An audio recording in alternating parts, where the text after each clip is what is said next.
luces, cámara, percepción.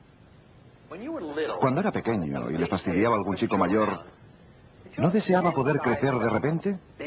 Aquí pude conseguirlo, en el Exploratorium, el Museo de la Ciencia de San Francisco. ¿Cómo lo conseguí? De la forma más sencilla, manipulando la percepción. La primera vez que me ha visto, mi tamaño era normal porque no podía ver el resto de la habitación. Pero cuando se han encendido las luces y la cámara se ha alejado, su cerebro ha realizado instantáneamente un nuevo análisis y ahora me considera más pequeño. Ha procesado toda la información visual que tenía sobre mi tamaño y el tamaño y la forma de la habitación. Seguidamente ha añadido todo lo que sabía por propia experiencia sobre la forma habitual de una habitación, forma rectangular y ángulos rectos.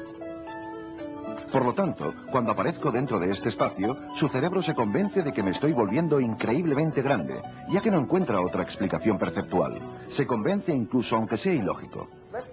Vamos a verlo de nuevo, pero desde otro punto de vista. La habitación no es rectangular. Está totalmente deformada. No hay ángulos rectos por ningún lado. Así, desde su punto de vista, este reloj, que es grande y ovalado, se ve igual que aquel reloj, pequeño y redondo. El suelo se inclina hacia arriba y, como puede ver, el techo se inclina hacia abajo.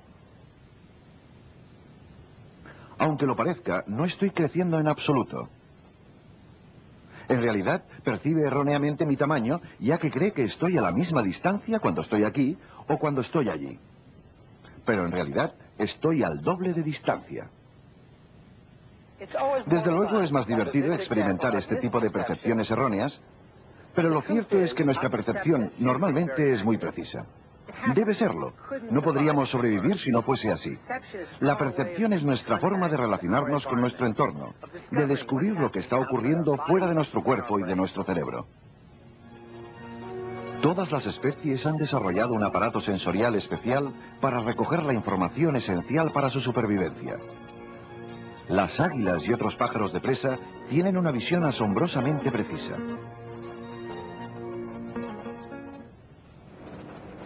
Los perros pueden oler cosas en concentraciones 100 veces inferiores a nosotros.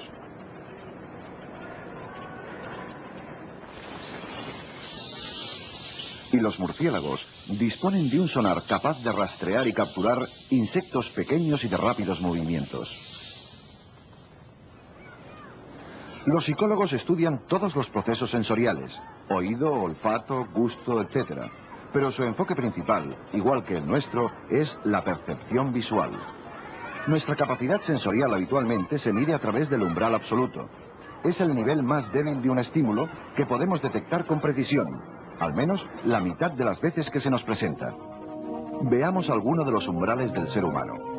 La llama de una vela vista a 55 kilómetros en una noche despejada y oscura. El tic-tac de un reloj a 6 metros en un ambiente sin otros ruidos. Una cucharada de azúcar en 7 litros de agua. Una gota de perfume diluida en el espacio de un apartamento de 3 habitaciones. El ala de una abeja que cae sobre su mejilla desde una distancia de 1 centímetro. Nuestro conocimiento sensorial de estos estímulos proviene de millones de receptores especializados, diseminados por nuestro cuerpo. En nuestros ojos, orejas, nariz, lengua, piel, músculos, nuestras articulaciones y tendones, nuestro oído interno, incluso en ciertas partes de nuestro aparato digestivo. Cada receptor está diseñado para detectar ciertos tipos de energía física, como las ondas de luz o de sonido. Esta estimulación se convierte en una señal electroquímica llamada impulso neuronal, que el sistema nervioso transmite a la corteza cerebral. La corteza se encarga de juntar toda la información sensorial y actuar sobre ella. Diferentes regiones de la corteza traducen los diferentes impulsos neuronales a experiencias psicológicas distintas, como podrían ser una melodía o el tacto de un material determinado. La información visual se procesa, en primer lugar, en el lóbulo occipital, en la parte posterior del cerebro, la audición y el olfato en el lóbulo temporal, la percepción del lenguaje en el lóbulo frontal, y los sentidos del cuerpo en el lóbulo parietal. Estos centros sensoriales primarios, posteriormente, proyectan los resultados de su actividad a una estación intermedia, el tálamo. Este, a su vez, envía la información a diferentes áreas de la corteza. Es aquí donde se cree que tiene lugar el procesamiento de la información más abstracta y donde conectamos la nueva información con la que ya tenemos almacenada en nuestra memoria. La percepción visual, por ejemplo, tiene lugar en 3 áreas.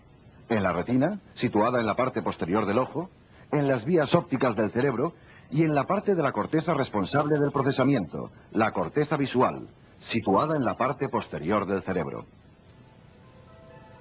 Esta es la forma en que una imagen, o mejor dicho, un patrón de estimulación, se forma en la retina.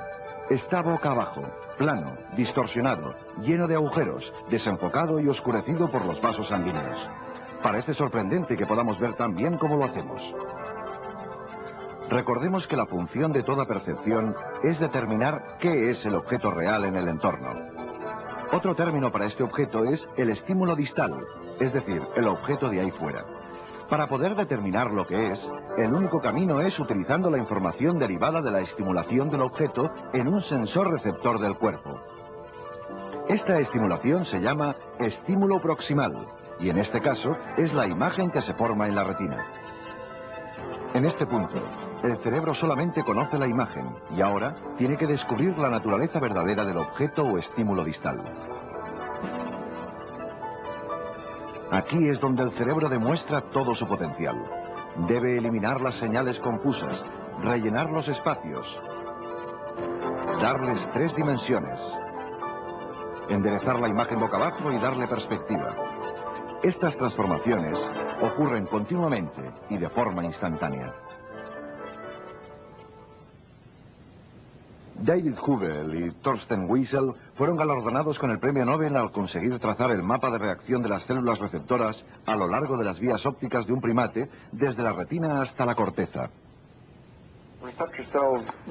Estas células son las que reciben la energía y la convierten en impulsos eléctricos. En la retina tenemos más de 125 millones de células receptoras. Tienen forma de filamentos y conos. Las vías ópticas comienzan en la retina y siguen por el nervio óptico. Este nervio contiene 1 millón de fibras que acaban en determinadas áreas del cerebro. Cada una de estas envía, a su vez, un grupo de fibras, alrededor de 1 millón, a otras regiones que a su vez se conectan con otras. Todo ello en su conjunto forma la vía óptica. La corteza primaria visual está aproximadamente 7 capas por debajo de los receptores y de la retina. Las células reaccionan a un estímulo visual únicamente si una línea incide sobre la retina. Esta línea puede tener una orientación particular, puede ser brillante, oscura o el límite entre brillo y oscuridad. En principio, funciona cualquier tipo de línea. Sin embargo, su posición y orientación son muy importantes y si no son correctas, las células no responden.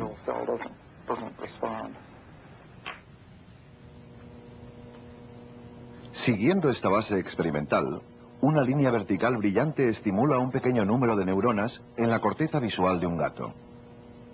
El estallido es la actividad eléctrica de estas neuronas a medida que van respondiendo a la imagen de la retina. Escuchando la intensidad de esta actividad eléctrica, los investigadores pueden determinar la orientación correcta de la línea.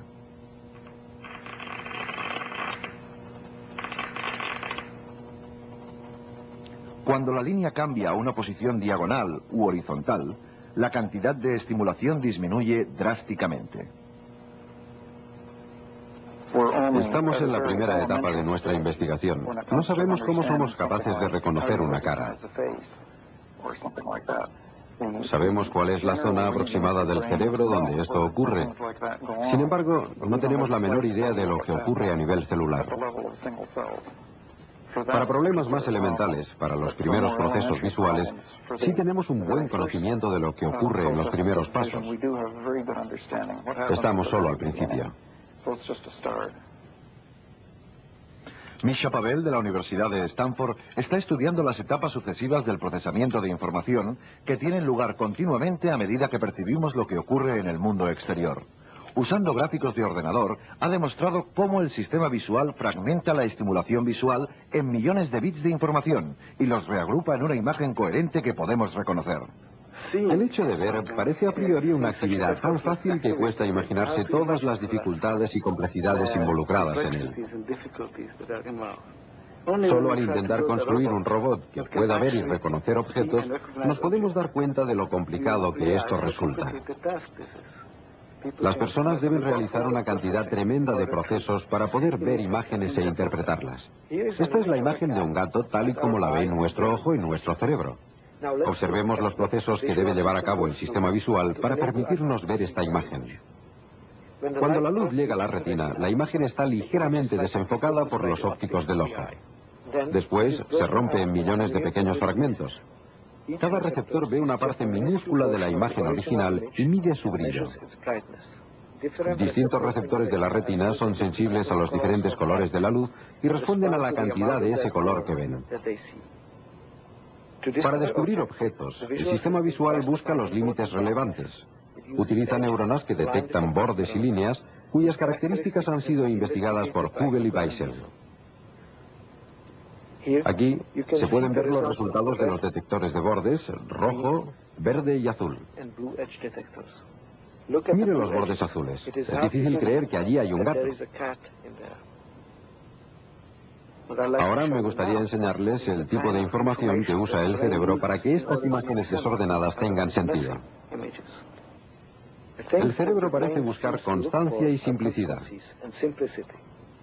Imaginemos que nos encontramos en nuestro sistema visual contemplando este patrón de neuronas activas y que no podemos reconocer el patrón original.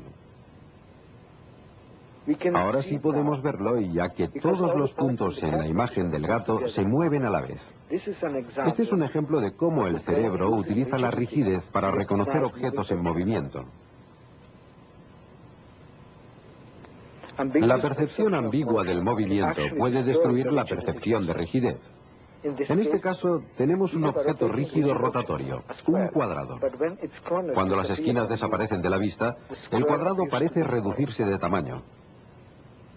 Cuando las esquinas reaparecen, se vuelve más grande.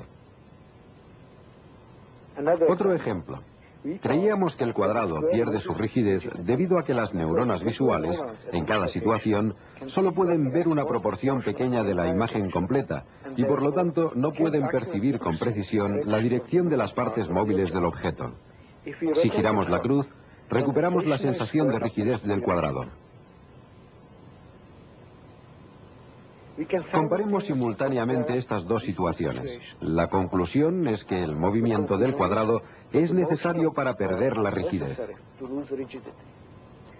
La pérdida de rigidez, en este caso, ayuda a los científicos a estudiar cómo la información de distintas localizaciones de la retina se combina para formar una percepción individual. Este es uno de los muchos ejemplos de que el fenómeno de la percepción puede revelar la forma de trabajar de nuestro cerebro.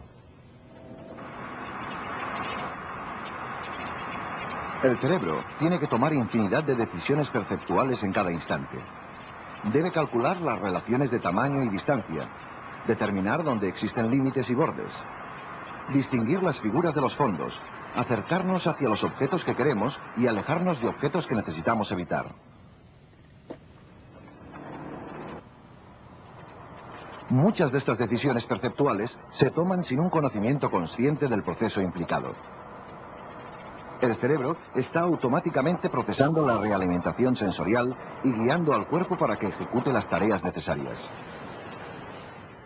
Cuando, por ejemplo, un quarterback ve a un receptor, automática e inconscientemente calcula la distancia, ángulo y velocidad, y los músculos de su mano, brazo y hombro se ajustan a este cálculo.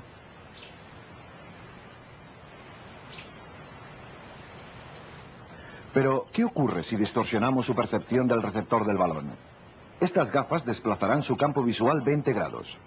En otras palabras, el estímulo distal u objeto real estará desplazado 20 grados del lugar donde lo percibe el quarterback. Si continúa lanzando con las gafas puestas, empezará a adaptarse a las nuevas señales compensando la información incorrecta que su retina está enviando a su cerebro. Empezará lanzando lo que a él le parece que está 20 grados desplazado para poder dar al receptor. Ha aprendido rápidamente una nueva coordinación brazo-ojo.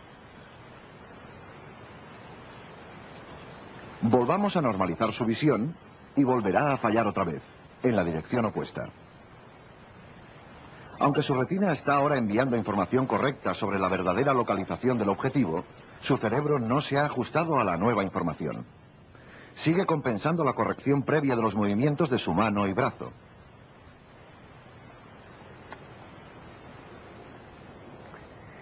La tarea primordial de nuestro sistema visual es obtener información precisa sobre el mundo que nos rodea, y no solo de las imágenes de nuestra retina. Para sentir, percibir y comprender nuestro mundo, utilizamos dos procesos muy diferentes. Primero, nuestros receptores sensoriales detectan la estimulación externa y envían esta información bruta al cerebro para su análisis. A esto le llamaremos procesamiento de abajo a arriba. Entonces entra en escena el procesamiento de arriba a abajo. Añade lo que ya sabemos sobre dicha estimulación, lo que recordamos sobre el contexto en el que normalmente aparece y cómo lo etiquetamos y clasificamos. De esta forma damos significado a nuestras percepciones. Cuando las personas andan hacia nosotros, sabemos que no aumentan de tamaño, aunque la imagen que proyectan en la retina sí aumenta de tamaño. Y si algo hace sombra sobre nuestro periódico, sabemos que el papel no se está oscureciendo. Ello es debido a que la marca de contraste de percepción es nuestra habilidad para imponer estabilidad en el cambio constante de flujo de sensaciones que experimentamos. Los psicólogos se refieren a este fenómeno como constancia perceptual. El tamaño, la forma, la orientación y brillo actuales de un objeto son percibidos como constantes relativamente permanentes, aun cuando existan variaciones extremas en la imagen que proyecta. Lo que percibimos no es solamente una fotografía pasajera de la realidad, sino una construcción activa de la realidad. Tendemos a ver lo que esperamos ver. Vemos cosas con nuestras mentes, así como con nuestros ojos. Estamos constantemente seleccionando solo una pequeña parte de la información sensorial disponible para atender y procesar. Una de las formas en que percibimos algo activamente es teniendo en cuenta su contexto. Dicho contexto puede incluso determinar la naturaleza de la percepción en sí misma. El mismo objeto puede parecernos distinto si el contexto es diferente. Observemos este cuadrado. Parece oscurecerse a medida que el fondo se aclara, o, en otras palabras, a medida que el contexto cambia. Ahora observemos a estos tres hombres. Vemos la figura de la derecha más pequeña que la de la izquierda, situada más al fondo, porque inconscientemente la comparamos con la figura grande. Pero de hecho, las dos figuras pequeñas son exactamente del mismo tamaño. Para ser eficaz, la percepción también tiene que trabajar con rapidez y extraer la mínima información necesaria para formar una impresión completa del patrón. La percepción visual sería demasiado lenta si tuviésemos que esperar hasta haber procesado el último punto del objeto. Los bordes y los límites en particular transfieren mucha información sobre un objeto. Son una forma de simplificación visual que puede ayudar al cerebro a rellenar los patrones completos a través de las partes menos identificativas. A veces, el cerebro puede incluso registrar un patrón que no existe. Estos patrones fantasma son los llamados contornos subjetivos. Un límite o un borde pueden influir poderosamente en el modo en que vemos las cosas. En este ejemplo, la mitad izquierda de la pantalla aparece más oscura que la derecha. Pero observemos qué ocurre cuando cubrimos el límite. Lo que ha ocurrido es lo siguiente. Nuestro cerebro ha detectado una ligera diferencia en el brillo del centro y entonces ha ido más allá, extendiendo esa diferencia al resto de la superficie. Dada la complejidad del mundo que tratamos de comprender y la de nuestras mentes, no es de extrañar que lo que percibimos esté sujeto a múltiples influencias, algunas de las cuales nos conducen por mal camino. Podemos ver algo que no está realmente allí, porque es lo que esperamos ver. O por el contrario, podemos no ver algo que sí está presente porque no esperamos verlo. Nuestra experiencia previa, nuestras expectativas, interés y predisposiciones están constantemente creando diferentes percepciones. Miremos esta imagen. Algunos de ustedes verán a una mujer joven. Y algunos de ustedes verán a una mujer mayor. En varios estudios se encontró que las personas jóvenes tenían tendencia a ver la cara joven, mientras que la gente mayor tendía a ver la cara mayor sin haber recibido alguna referencia previa sobre lo que debían buscar.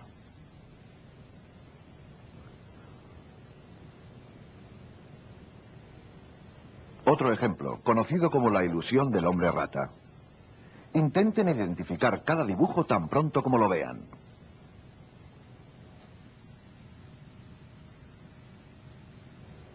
Ahora identifiquen este. Probemos esta otra secuencia. Otra vez, identifiquen cada dibujo tan pronto lo vean.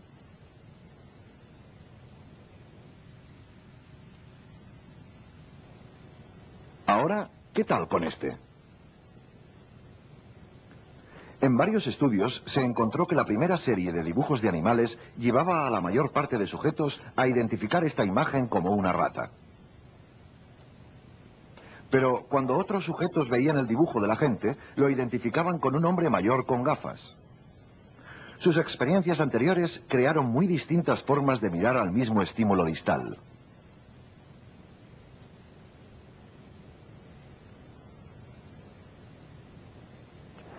A veces, sin embargo, tenemos problemas para percibir cosas, no debido a nuestras experiencias o expectativas, sino todo lo contrario. Recibimos demasiada información no familiar, que algunas veces nos coge por sorpresa.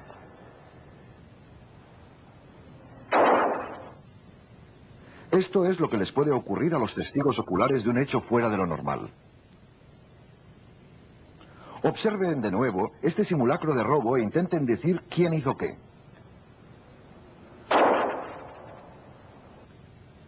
¿Quién disparó a quién? ¿Podrían jurarlo en un juicio? Vamos a pasar las imágenes, esta vez a cámara lenta, para ver si tenían razón. La mano, el brazo, hasta el cuerpo entero pueden ser más rápidos que el ojo cuando el cerebro no está preparado para realizar un trabajo de detective. ¿Qué ocurre cuando no tenemos problemas para ver algo, pero lo que vemos simplemente no tiene sentido? Cuando nos encontramos ante una paradoja visual. A primera vista es un triángulo de madera sólido, pero no puede ser un triángulo porque bajo mi perspectiva tiene dos ángulos rectos y eso es imposible. Tan imposible que quiero que observen esto mientras lo corto con mi brazo, completamente, sin romperlo. Por lo tanto, ahora ustedes saben que tampoco puede ser sólido. El cambio de punto de vista nos permite verlo tal y como es realmente. Esta forma de mirar un objeto separando sus partes se define como forma de ver analítica, la cual choca con la forma holística de ver una imagen grande. Ambas formas de ver tienen sentido por separado, pero juntas crean una paradoja.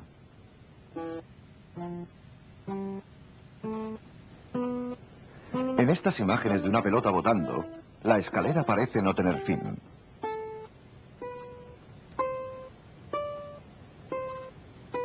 Esta paradoja también funciona al revés.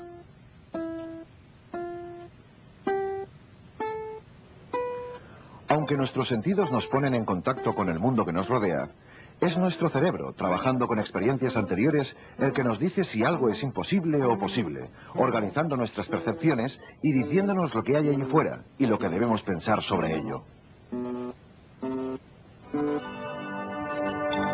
Podríamos decir que cada uno de nosotros tiene un hardware increíble, sofisticado, en la forma de un aparato sensorial. Y un software que procesa la información y le da sentido. Ambos perfeccionados durante millones de años. Normalmente trabajan juntos y se adaptan muy bien. Pero a veces no lo hacen. Por ello, nunca podemos garantizar nuestras percepciones, aunque nos desenvolvamos bien en el curso normal de nuestras vidas.